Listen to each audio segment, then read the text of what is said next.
Chers amis, soyez tous les bienvenus dans votre émission France en direct.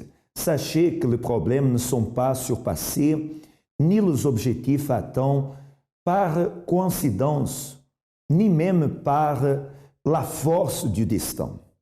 Sachez, vous arrivez à surpasser le problème et à atteindre vos objectifs à travers les décisions et les choix que vous prenez.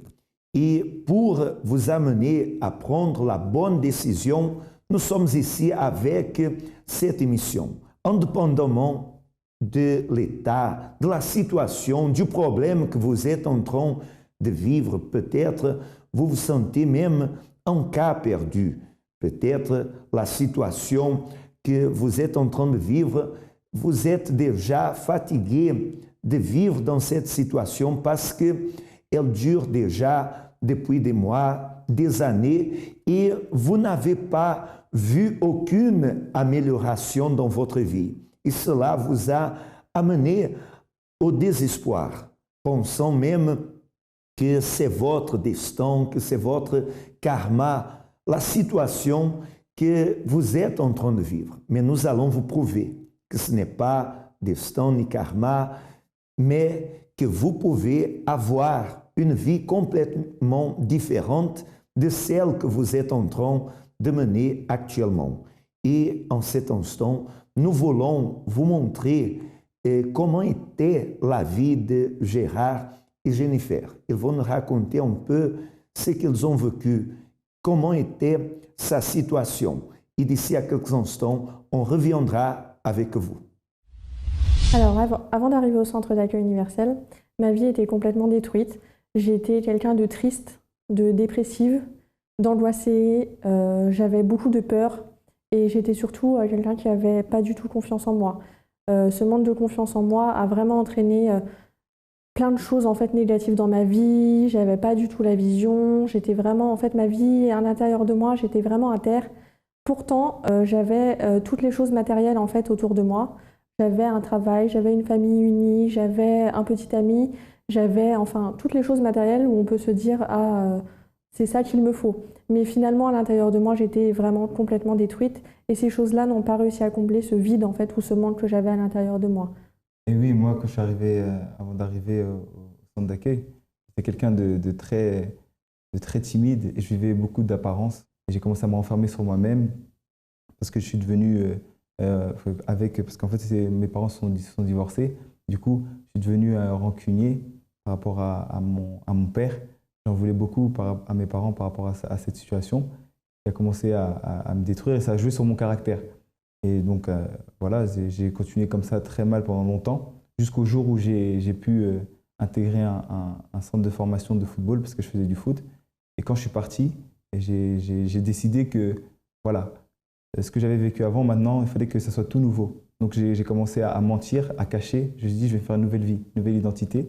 J'ai commencé à cacher la vérité. Je commençais à raconter des histoires sur ma vie, sur mon passé. Et voilà, et je me plaisais dans ça, sauf que ce que ça avait en moi, c'est que ça m'écœurait en fait, de savoir que en fait, ce que j'étais en train de vivre d'apparence, que je mentais sur moi-même. Et même moi, quand je vivais, j'étais dégoûté de moi-même. Je me dis, regarde, là, tu es en train de te donner une image que tu n'es pas vraiment. Et moi, ça me rendait encore plus triste. Et ensuite, un jour, j'ai fait la rencontre de ma femme. Et au début, tout allait bien. Au début, tout allait bien. On était bien. On n'avait pas de problème. On a même enchaîné rapidement parce qu'on s'est 6-7 mois après notre rencontre, on a déjà emménagé ensemble, on habitait ensemble et tout allait bien jusqu'au jour où on a commencé à vivre ensemble. Et là, c'était différent. C'était différent parce que en fait, j'avais un problème vraiment. J'étais une personne qui était vraiment très très jalouse. Et cette jalousie, en fait, c'était dû au manque de confiance en moi. J'étais une personne en fait qui n'avait pas du tout confiance en moi. Et étant donné qu'il était dans le monde du football, j'entendais souvent les personnes qui me disaient non mais tu sais les footballeurs ils vont avec les filles, ils sont pas stables, Même s'ils ont une petite amie, ils vont toujours aller voir les filles, etc. Et ces pensées-là sont entrées à l'intérieur de moi. Quand il était dehors, je pensais toujours qu'il était avec des filles, qu'il me trompait, enfin, qu'il n'était pas du tout accroché à moi, en fait. Et ça, au début, je pensais que c'était lui, en fait. Je pensais que c'était de sa faute, que c'était lui qui donnait une mauvaise image, etc. Sauf que, en fait, non. Quand j'ai vraiment réfléchi, j'ai vu que c'était pas ça. C'était pas de sa faute, c'était vraiment moi et mon intérieur, en fait. C'était vraiment ce manque de confiance que j'avais en moi qui me permettait de pas avoir confiance en lui, en fait. Et du coup, j'étais quelqu'un de nerveuse. Quand il rentrait à la maison, c'était vraiment crise de jalousie. Je lui posais 150 000 questions pour savoir où il était, avec qui, pourquoi il était arrivé en retard. J'en arrivais même à regarder dans son téléphone pour voir s'il n'y avait pas des numéros de filles ou s'il n'y avait pas des SMS de filles. Pour vraiment en fait voir, parce que je pensais vraiment qu'il était en train de voir d'autres filles. Du coup, j'étais persuadée que j'allais trouver quelque chose et c'était vraiment en fait dispute sur dispute parce que en fait, étant donné que moi je n'allais pas bien, je me disputais tout le temps avec lui et c'était vraiment invivable en fait, vraiment horrible. Au départ, je ne comprenais pas trop pourquoi il y avait autant de jalousie, pourquoi il y avait autant d'étouffement autour de moi, parce que moi, j'essaie de tout faire pour que tout aille bien, parce que comme j'ai vécu on va dire, j'ai une expérience malheureuse avec mes parents qui sont divorcés, et moi, je voulais pas vivre cet exemple-là, enfin, je voulais pas suivre cet exemple-là. Du coup, j'ai essayé de tout faire pour qu'elle soit bien, j'ai essayé de lui acheter les choses pour lui faire plaisir, des cadeaux, j'ai essayé de lui faire des sorties, des choses pour vraiment améliorer notre relation de couple. Et même avec ça n'allait pas. Ça n'allait pas parce que elle était toujours aussi jalouse, ça n'arrangeait pas les choses. Et moi, j'essayais de rendre la chose parfaite et avec ce que je faisais, ça ne suffisait pas. Et moi, ça me rendait vraiment, vraiment triste. Être père est une aventure. Le voyage est long et plein de surprises. La route est marquée par des épreuves et des triomphes. Ce n'est pas pour les cœurs fragiles. Être père va tester votre détermination.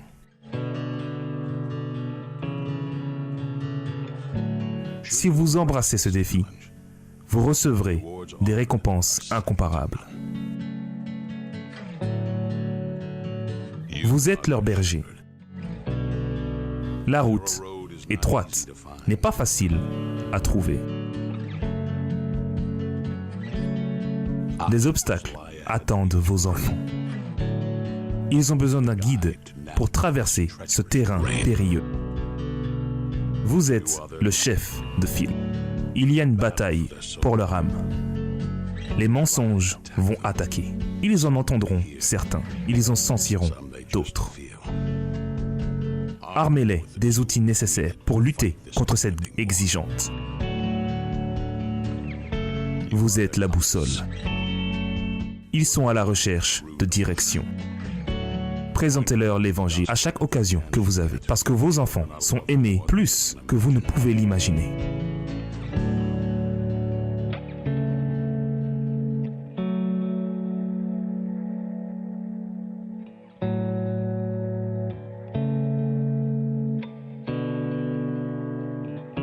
Ils feront des choix qui vont vous frustrer et vous décourager. Restez ferme, soyez courageux. Même s'ils peuvent s'écarter, poursuivez-les.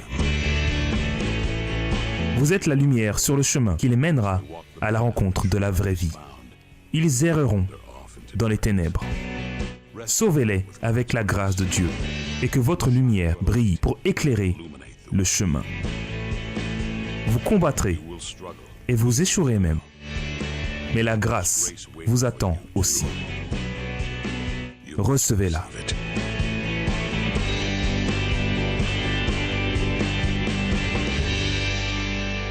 Bien que le voyage soit solitaire, vous n'êtes pas seul. Père, vous avez aussi un bon berger qui connaît le chemin qui vous attend. Et il vous soutiendra.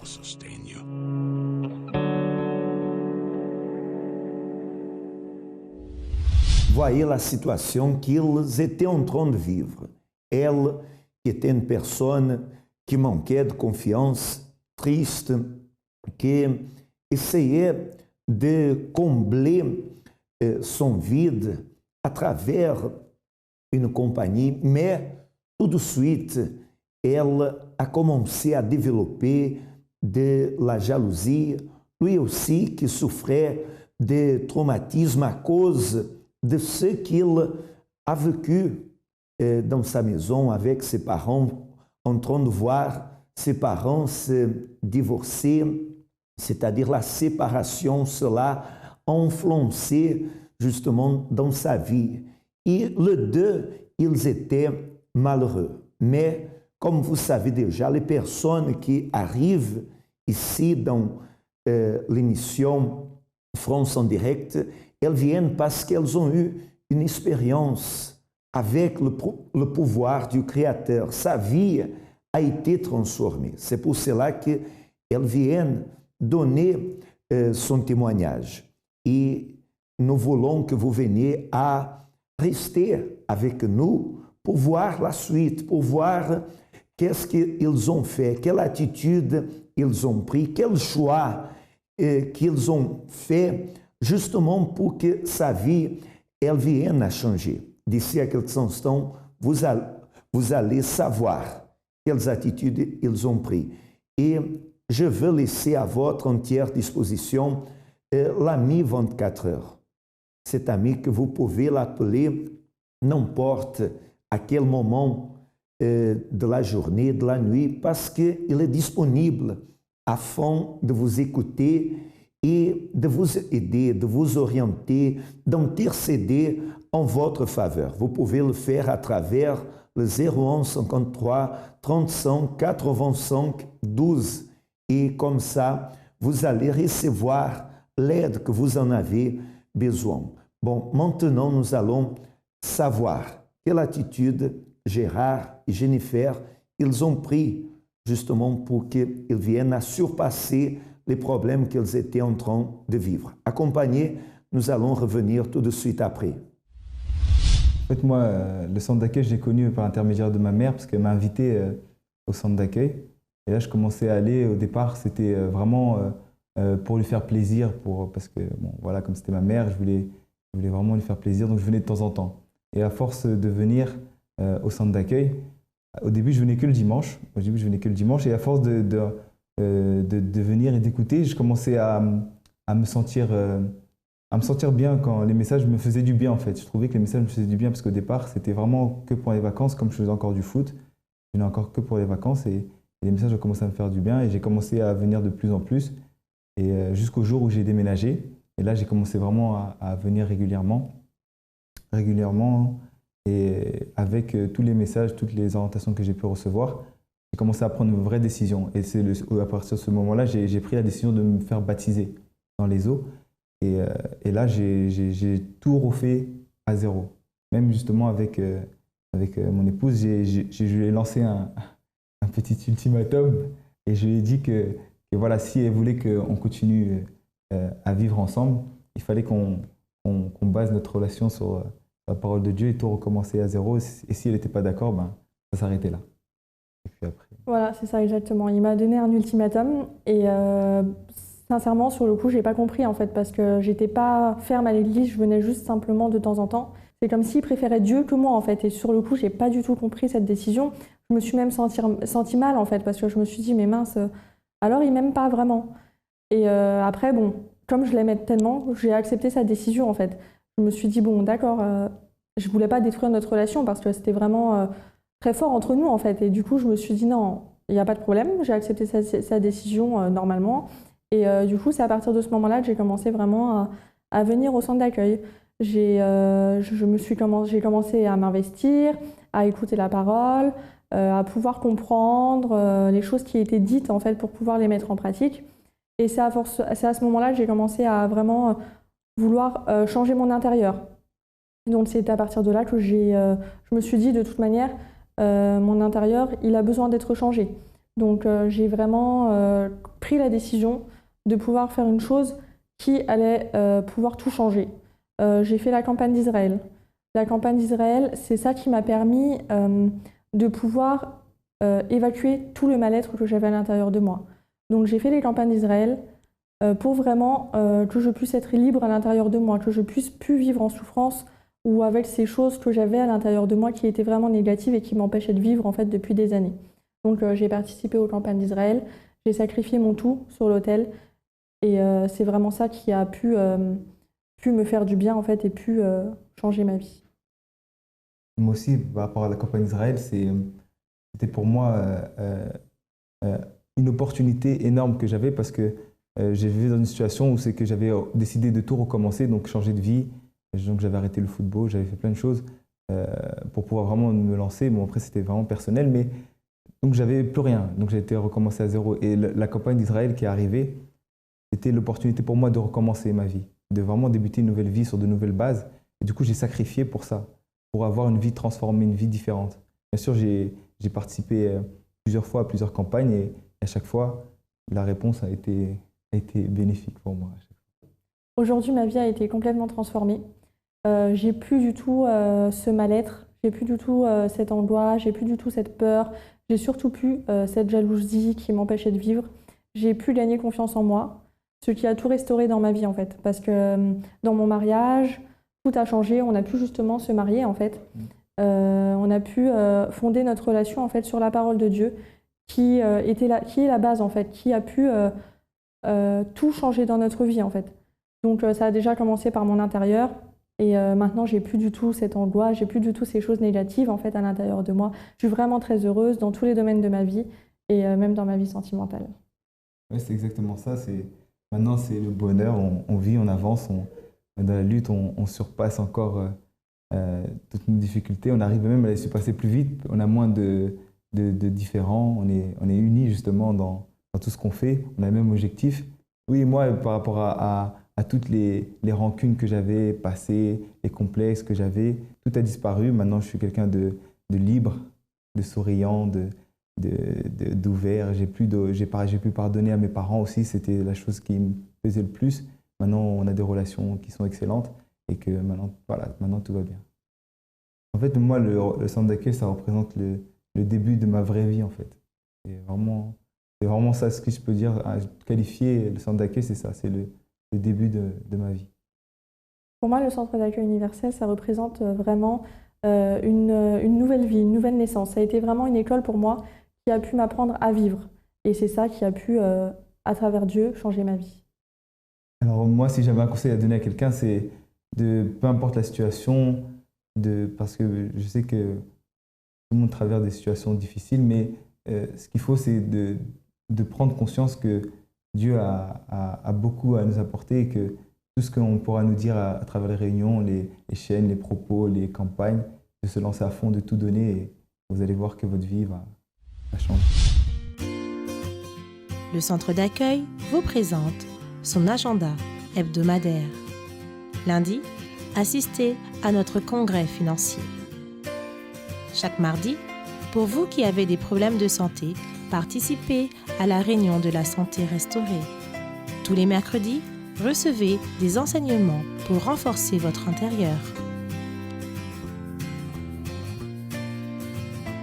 Jeudi, la thérapie de l'amour apprend aux couples à blinder leur mariage et aux célibataires à investir en eux-mêmes en se préparant pour l'amour à venir.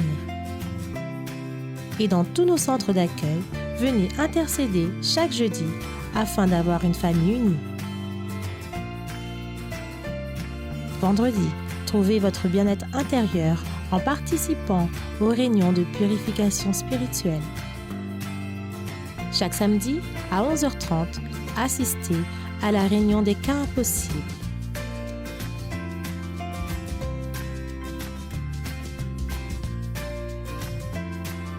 Et à 13h30, joignez-vous aux nombreuses activités proposées par la Force Jeune France. Dimanche, nous recherchons le premier amour, car il est la base pour une vie transformée.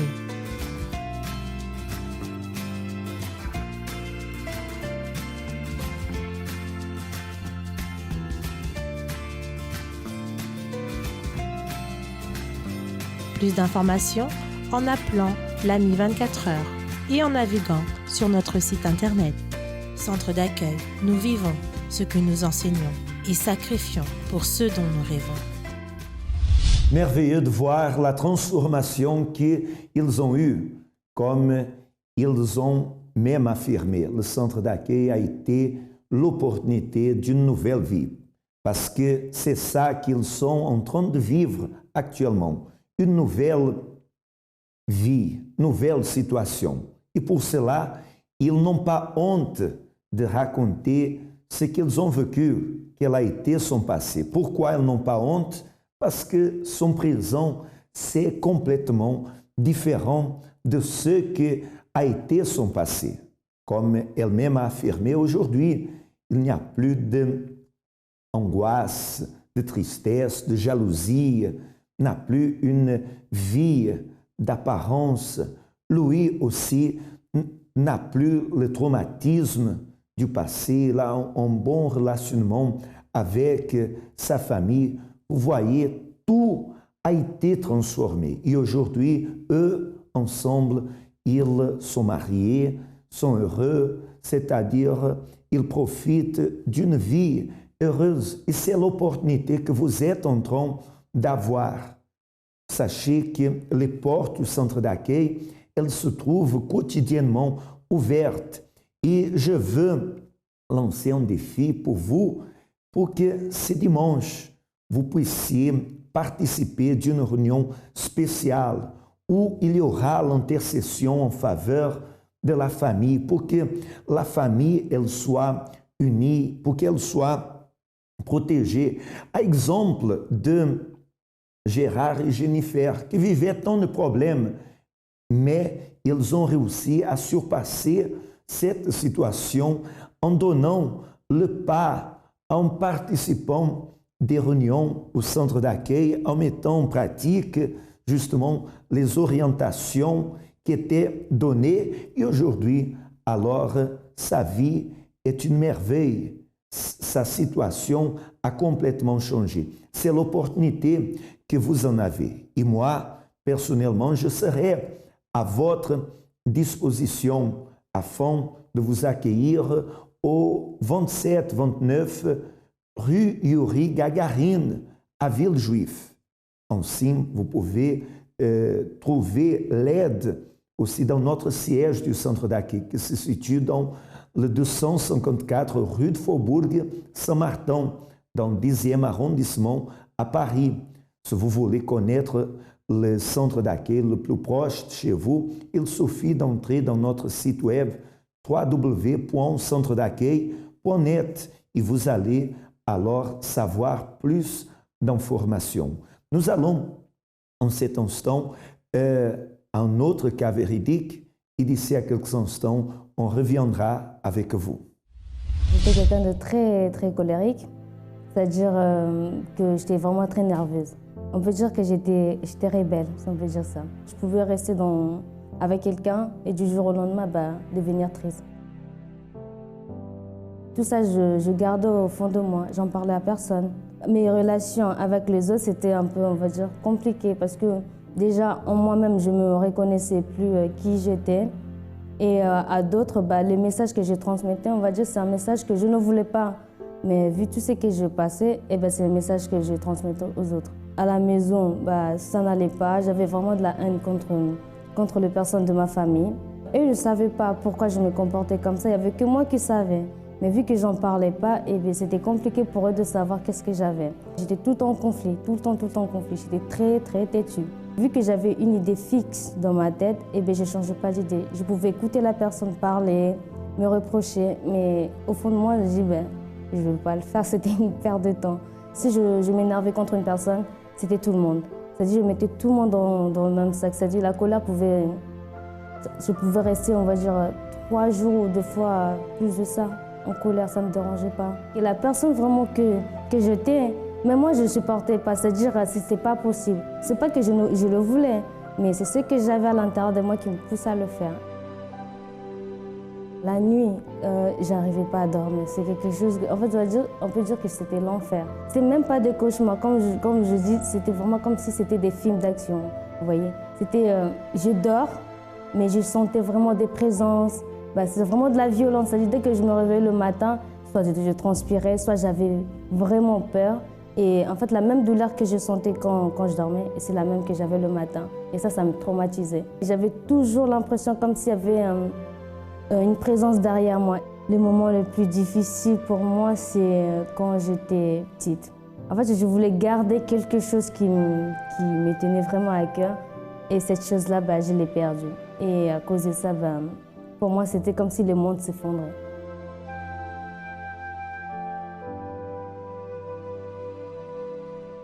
J'ai connu le centre d'accueil à travers ma tante parce qu'elle venait ici. Au début, je venais que pour venir. Je m'asseyais plutôt vers le milieu et je regardais les hommes de Dieu.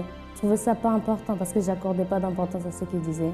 Et donc, du coup, j'ai parlé un passage suite à des choses qui se sont passées, vu que je ne me supportais plus. Je savais que j'étais quelqu'un de bien, mais je n'arrivais pas à le faire sortir, cette personne-là.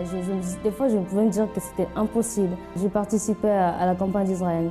C'est-à-dire, cette campagne, pour moi, c'était une opportunité, mais vraiment une opportunité de commencer une nouvelle vie. Parce que c'est vrai que je venais à l'église, déjà, je ne m'intéressais pas à grand-chose.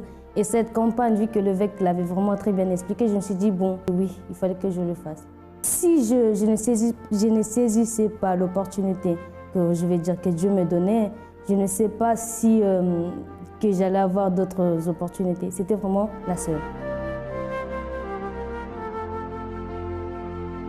À travers la campagne d'Israël, certes, j'ai fait seulement pour essayer, mais essayer là, ça marche, parce que j'ai vu vraiment le résultat. Ma vie, elle est complètement différente.